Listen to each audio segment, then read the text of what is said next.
gentlemen, this is Carter's Tech Review, the show where I, Carter, review tech. Today I will be talking about the new video game, Spider-Man Miles Morales. Let's get started.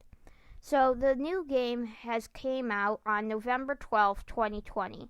This is a pretty late release in the PS4, lifespan.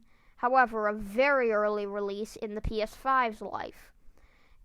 The main story can be beaten in only 7.5 hours, which is quite quick. However, its extras can stretch you another 10 hours to beat.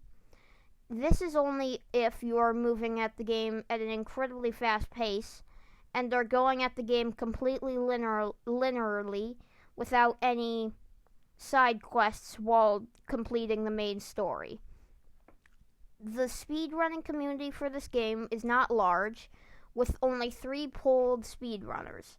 However, their average score is 4 hours 10 minutes, which shows that this game also is quite short if it can be beaten that quickly. The game has been played on the PS4 and the PS5. There is no hope of a Xbox release or a Switch release, as Sony published and made the game. The majority of people who played the game played it on PS5, showing that this was a large console seller for many people. The longest recorded score on the PS4 is actually a bit shorter than the PS5, showing how people who played it with the new features of the PS5 likely enjoyed the game more. The game is, while short, is quite enjoyable in my opinion. It has an 84% rating. However, other websites do rate it higher. The PS5 version is the most popular and the most well sold as far as I can tell.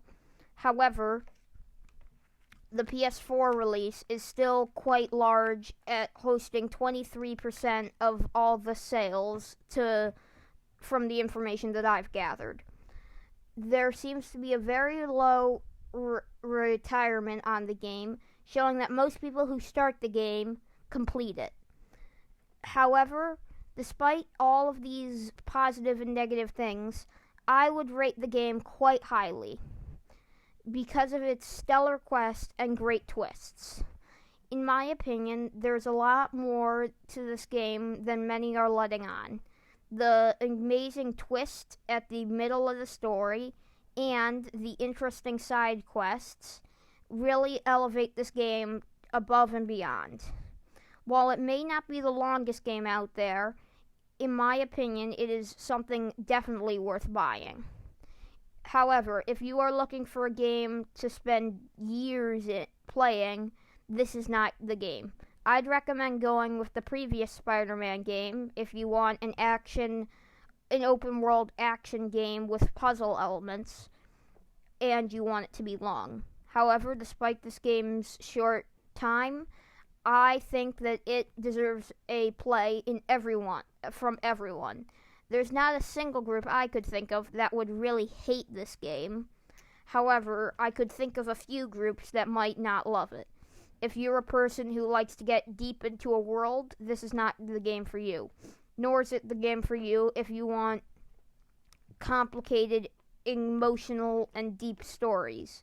While the game's story is good, it is not absurdly deep, and is about as deep as the previous game's story.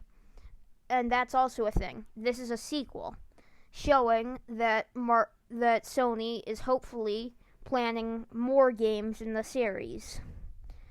The scores for the game may not be very high from critics. However, in my opinion, it is an incredibly good game and deserves to be played by everyone. Thank you for listening. Bye.